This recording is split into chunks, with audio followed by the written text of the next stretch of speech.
우리가 9장부터 11장까지가 바울이 유대인의 구원을 너무나 간절히 소원하는 내용이 나오고 있습니다. 왜냐하면 구약 시대에도 안타깝게 택한 이 유대인 민족들이 하나님 앞에 정말 신실하게 신앙생활을 해서 구원받은 사람도 있지만 하나님의 백성 가운데서도 하나님의 말씀을 거역하고 불순종하고 심지어 하나님 버리고 다른 신을 섬기는 사람들도 많았죠. 그럼 그 사람들 구원 받았을까요? 못 받았을까요? 당연히 못 받았지요. 그래서 구약 시대에는 특별히 하나님 유대인이라고 다 구원받는 게 아니고 남은 자만 구원을 받는다는 얘기를 합니다. 그 남은 자가 너무 작다 보니까 바울이 하나님 제발 우리 유대인들, 이 같은 민족인 유대인들 좀 더 많이 구원받게 해주세요. 하나님 정말 이러다가 우리 유대인들 다 멸망당하는 거 아닐까요?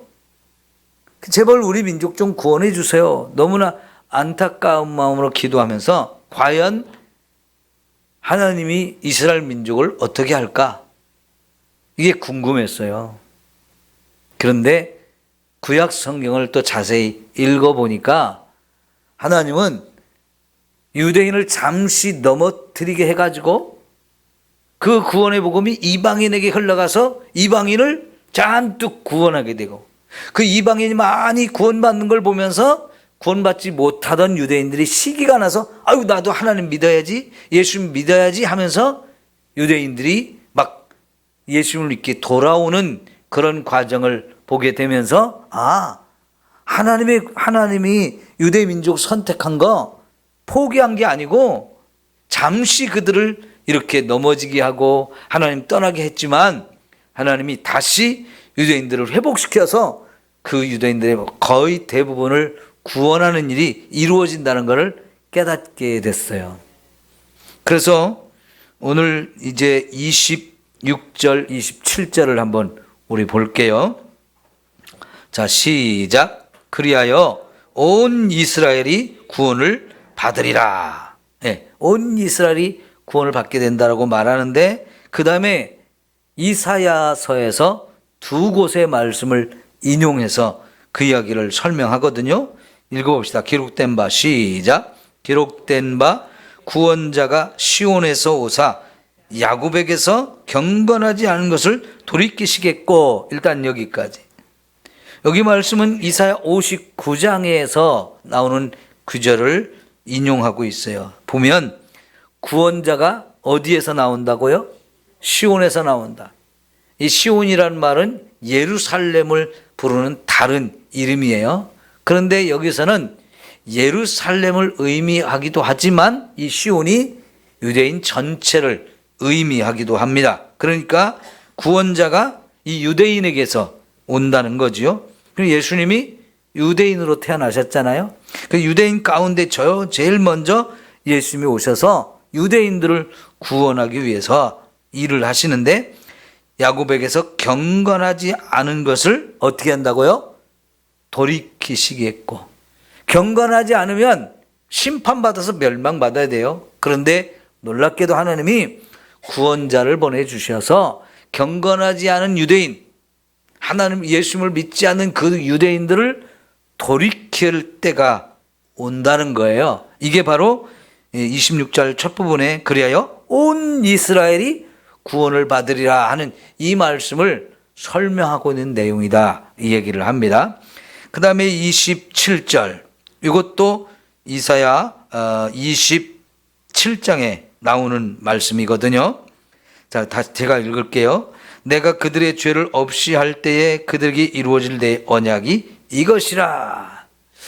그러니까 경건하지 않은 자를 돌이킨다는 얘기는 다른 말로 하면 죄를 용서한다는 거지요. 그런데 이렇게 죄를 용서한다는 것은 하나님이 이미 그 전부터 이 죄인들의 죄를 용서한다는 것을 하나님이 언약으로 주신 것인데 그걸 성취할 때가 온다는 뜻이에요. 그래서요, 온 이스라엘이 구원받는다는 이야기를 이사야서를 예를 들어서 설명하고 있거든요. 그래서 오늘 이제 우리가 이사야서로 가서 이런 부분에 대해서 설명하는 부분이 사실 꽤 많이 나오거든요. 이제 그 부분을 좀 살펴보려고 합니다. 그런데 오늘 눈이 하루 종일 오락가락하죠. 지금 예배 여러분 맞춰 올 시간쯤 되니까 또 눈이 펑펑 또 쏟아졌어요. 그래서 언제까지 이 눈이 또 올지 몰라서 여러분 또 빨리 가시라고 오늘은 짧게 제가 이사야서 조금 몇 것만 살펴보고 끝내려고 합니다. 빨리 가셔야 여러분이 마음이 편안하실 것 같아요. 내일까지는 눈이 계속 오락가락 할 것 같은데요. 조심을 해야 되겠습니다. 자, 그러면 이사야 54장으로 갈게요. 6절, 8절 말씀이에요. 이사야 54장 6절, 8절 말씀. 계속 이사야의 말씀을 살펴볼 거기 때문에 여러분 이사야 54장부터 펴고 이사야 53장은 뭐냐면 유명한 예수님의 십자가의 고난에 대한 얘기를 아주 자세하게 아주 세세하게 설명하는 내용이거든요. 근데 이거는 예수님이 이 땅에 오셔서 십자가에 죽기 700년 전에 예언하는 말씀이에요. 놀랍죠? 700년 전에 700년 후에 이 땅에 오셔서 우리를 구원하실 예수님이 십자가에서 어떻게 얼마나 끔찍하고 무서운 고난을 당하며 죽으실 것인지 이거를 예언하는 내용이라고 해요. 그러니까 이사야의 예언은 정말 놀라운 거지요. 그런데 이사야의 예언은 이거로 끝나는 게 아니고요. 지금 바로 이어지는 54장에서부터 또 많은 예언들이 나옵니다. 그 예언들을 우리가 좀 살펴보는데 오늘 먼저 6절부터 8절까지 볼게요. 자, 6절. 두려워하지 말라. 내가 수치를 당하지 아니하리라. 놀라지 말라. 내가 부끄러움을 보지 아니하리라. 내가 내 젊었을 때의 수치를 잊겠고 과부 때의 치욕을 다시 기억함이 없으리니 이는 너를 지으신 이가 내 남편이시라. 그의 이름은 만군의 여호와시며 내 구속자는 이스라엘의 거룩한 이시냐. 그는 온 땅의 하나님이라 일컬음을 받으실 것이라. 여러분 지금요 유대인들을 향해서 두려워하지 말라, 놀라지 말라, 수치를 당하지 않는다 이런 얘기하면서 사실은 너희가 버림받은 아내라, 이혼을 당했다는 거예요. 남편하고 같이 사는데 이 아내가 남편에게 버림을 받았다는 거예요. 그런데 버림받으면 이게 수치스러운 거잖아요. 특히나 유대사회에서. 그런데 다시는 수치스럽지 않게 해주겠다. 왜냐하면 너희의 하나님이 너희를 구원하시는 하나님이라고 말해요. 그런데 그렇게 말씀하시면서 5절 아이고 제가 4절부터 보고 있었죠. 눈이 좀 안 좋아가지고 이렇게 숫자를 좀 잘 못 봤네요. 5절 끝에 보면 그는 온 땅의 하나님이라 일컬음을 받을 것이라 그랬어요. 구원의 하나님인데 온 땅의 하나님이라는 거예요.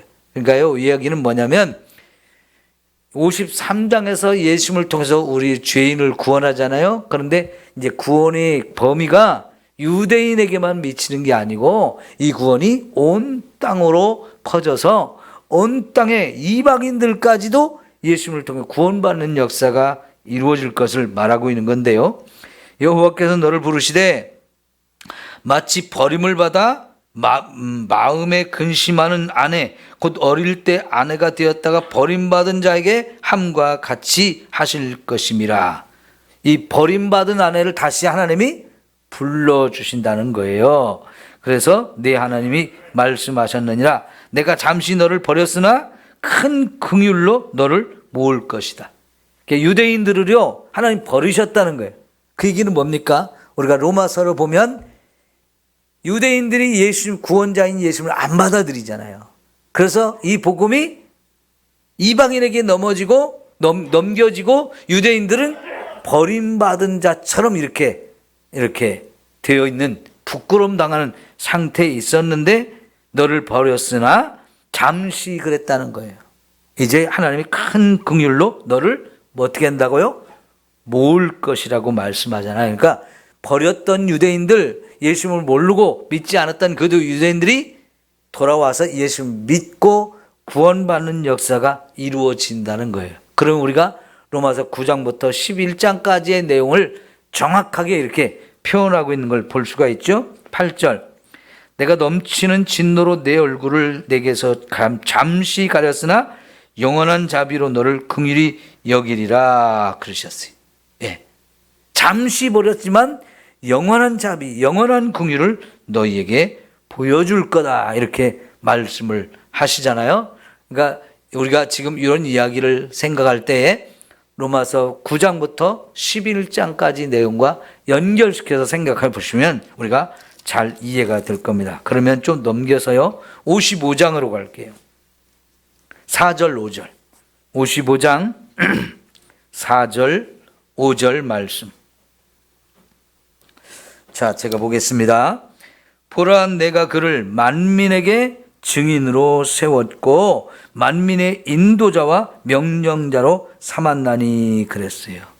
여기 그를 만민에게 증인으로 세웠다. 그가 누굴까요? 하나님이 보내시는 메시아 예수님을 말하는데요. 그 예수님을 만민에게 증인으로 세우고 만민의 인도자와 명령자로 삼았으니 그랬어요. 그러니까 유대인만 구원하러 오신 예수님이 아니고 이 땅에 있는 이방인까지 전부를 포함해서 모든 사람을 구원하기를 하나님은 원하신단 말이죠. 그래서 6절, 보라, 내가 알지 못하는 나라를 내가 부를 것이요 너를 알지 못하는 나라가 내게로 달려올 것은 여호와 내 하나님이 곧 이스라엘의 거룩하신 이로 말미암음이라. 이는 그가 너를 영화롭게 하였느니라. 여러분, 유대인들이나 예수님이 알지 못하던 사람들이 예수님을 부르고 예수님께 달려올 것을 말씀하는 거예요. 유대인들이 알지 못하던 사람들이 누구예요? 이방인이에요. 그러니까 이 말씀은 예수님이 유대인만을 위한 구원자가 아니고 이방인들을 위한 구원자도 되신다는 것을 말씀하고 있는 거죠. 나라가 이방 나라들이 돌아와서 구원받을 것을 말씀하고 있는 거잖아요. 그러니까 여러분, 로마서 9장의 말씀하고 딱 연결되는 것을 우리가 바로 이해할 수 있죠. 자, 그 다음에 56장으로 또 가볼게요. 3절부터 6절까지입니다. 자, 여호와께 연합한 이방인은 말하기를 여호와가 누구와 연합했다고요? 이방인과. 이방인이 하나님 모르던 사람들이잖아요. 그런데 그 이방인하고 여호와하고 연합을 했다는 거예요. 이방인이 구원받았다는 얘기죠. 그러니까 우리가 로마서도 그렇지만 에베소서 2장에 보면 전에는 멀리 있던 너희였다고 그러잖아요. 하나님도 모르고 구원도 알지 못하던 나라 밖에 있던 사람들인데 이제는 원수였던 너희가 예수님의 십자가를 통해서 하나님과 하나가 되고 유대인과 하나가 된 것을 말씀하고 있었잖아요. 그런데 여기 보니까 여호와께 연합한 이방인이라고 하잖아요. 이 참 놀라운 표현들을 하고 있어요. 이것도 바로 이방인을 구원하는 것을 이렇게 설명해 주는 거죠. 여호와께 연합한 이방인은 말하기를 여호와께서 나를 그의 백성 중에서 반드시 갈라내시리라 하지 말라는 거예요. 유대인하고 이방인이 구약시대에는 이렇게 갈라졌었어요. 따로따로였어요. 그런데 이제 언젠가 먼 훗날 예수님을 통해서 이방인이 구원받게 되면 이방인 가운데 구원받은 사람하고 유대인 가운데 구원받은 사람 따로 이렇게 차별하고 갈라놓는다는 얘기가 아니라는 겁니다. 갈라놓지 못하게 하신다는 겁니다. 그 다음에 4절 볼게요. 여호와께서 이와 같이 말씀하시기를 나의 안식일을 지키며 내가 기뻐하는 일을 선택하며 나의 언약을 굳게 잡는 고자들에게는 내가 내 집에서 내 상 안에서 아들이나 딸보다 더 나은 기념물과 이름을 그들에게 주며 영원한 이름을 주어 끊어지지 아니하게 할 것이며. 여기 고자라는 말이 구약 시대에는 이게 유대인으로 태어났어도 고자면 이거 완전히 유대인의 자격이 없는 사람이었어요. 그런데 이 고자는 진짜 고자를 말하는 게 아니고 이방인을 의미해요. 근데 그 이방인이 이제 버림받은 자가 아니고 이제 뭐라고 말하냐면 나의 안식일을 지키며 내가 기뻐하는 일을 선택하며 나의 언약을 굳게 잡는 고자라고 그러잖아요. 이방인인데 안식일을 지키고 하나님이 기뻐하시는 일을 선택하고 언약을 굳게 잡은 이방인들, 하나님이 뭐라고 하냐? 5절, 내가 나 집에서 내 성 안에서 아들보다 더, 딸들보다 더 귀하게 여기겠다는 거예요. 본래 유대인들이 하나님의 아들, 딸과 같은 존재였는데 이 고자 같은 이방인들을 그 아들, 딸이었던 자들보다 더 존귀한 이름을 하나님이 주신다는 거지요. 자, 그 다음에 6절을 보면 또 여호와와 연합하여 그를 섬기며 여호와의 이름을 사랑하며 그의 종이 되며 안식일을 지켜 더럽히지 아니하며 나의 언약을 굳게 지키는 뭐예요? 이방인. 이방인이 이렇게 하나님과 언약하고 말씀을 잘 지키고 안식일을 지키고 얼마나 유대인들보다 더 잘하는 거예요. 그죠? 내가 곧 그들을 나의 성산으로 인도하여 기도하는 내 집에서 그를 기쁘게 할 것이다. 이방인, 여호와와 연합한 이방인을 하나님의 성산으로 인도해서 기도하는 내 집에서 그들을 기쁘게 할 것이며 그들의 번제와 희생을 나의 제단을 기꺼이 받게 되리니 이는 내 집은 뭐예요? 만민이 기도하는 집이라 일컬음이 될 것이다. 여기 성산이라고 부르는 거. 여기가 예루살렘, 시온산, 거기 예루살렘 하나님의 성전이 있는 곳에 이방인들도 가서 마음껏 기도하고 하나님께 제사를 드릴 수 있게 되는. 여러분, 이 제사는 레위기에 말하는 제사거든요. 이거는 유대인들만 하던 거예요. 그런데 이제는 이방인들도 와서 마음껏 거기서 하나님께 예배하고 그들의 예배를 하나님이 받아주신다는 거지요. 그러면서 이 하나님의 집을 누구의 집이라고요? 만민이 기도하는 집이라. 그 예수님이 예루살렘 성전을 청소하면서 여기 강도의 구례를 냈는데 여기가 누구라고 했어요? 만민이 기도하는 내 집이라고 그러잖아요. 이 말씀을 인용한 거예요. 그러니까 이방인들도 마음껏 하나님 성전에 와서 기도하게 될 곳. 하나님이 이방인의 구원을 이렇게 얘기하는 건데요. 그 다음에 8절 볼까요? 이스라엘의 쫓겨난 자를 모으시는 주 여호와가 말하노라. 내가 이미 모은 백성 외에 또 모아 그에게 속하게 하리라. 이방인들도 만민이 와서 기도하는데 특별히 8절 보니까 이스라엘의 쫓겨난 자를 하나님이 다시 모으신다. 유대 땅에서 쫓겨났다는 사람들 하나님이 불러오시듯이요. 이제 이 신약 시대에도 마지막 날에 유대인들이 하나님을 믿지 않고 예수님을 안 믿었었는데 그 쫓겨난 유대인들이 다시 돌아오는 때가 있다. 그래서 온 이스라엘이 구원받는다는 얘기를 하잖아요. 그런데 모은 백성 외에 또 그게 속하지 또 다른 사람들을 하나님 모으시겠다. 그러니까요, 결국은 유대인들이 거의 대부분이 돌아와서 구원받게 될 것을 말하고 있는 거예요. 오늘 여기까지만 하겠습니다. 계속 66장 마지막 장까지 이런 이야기 계속 반복해서 나와요. 그래서 이 로마서 9장부터 11장까지의 내용에 정확하게 바울이 유대인의 구원에 관한 문제를 이렇게 설명을 해주는데 이게 하나님의 구원 계획이라는 거죠. 이런 이야기가 바울이 뭐 뜬금없이 말하는 게 아니고 사실은 이렇게 이사야 선지서 같은 곳에 이미 오래전부터 예언돼 있었던 사건이라는 것을 우리가 확인해 볼 수 있었던 거예요. 계속 봐야 되는데 오늘은 여기까지만 하고 일찍 끝내려고 합니다. 그래서 여러분 빨리 집에 가시고 사고 없이 건강하게 좀 이 겨울을 잘 지내야 되겠습니다.